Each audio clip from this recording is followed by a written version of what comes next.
know it shouldn't even be able to touch Mountain Ash. You're a chimera. I'm the first chimera. It's the coyote part you don't notice. That's why Malia trusted me first, even when she probably didn't know it. Not a perfect word, though, Scott. Because a chimera isn't just a monster with different parts. It can also mean something impossible to achieve, an unrealizable dream.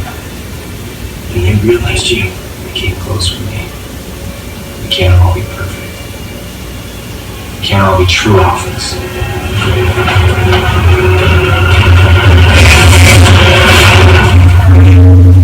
Damn. I felt that. Yeah. No call, Scott. No Styles, no Malia, no Lydia. You're just gonna have to wait here alone for what happens next. What's next? The supermoon.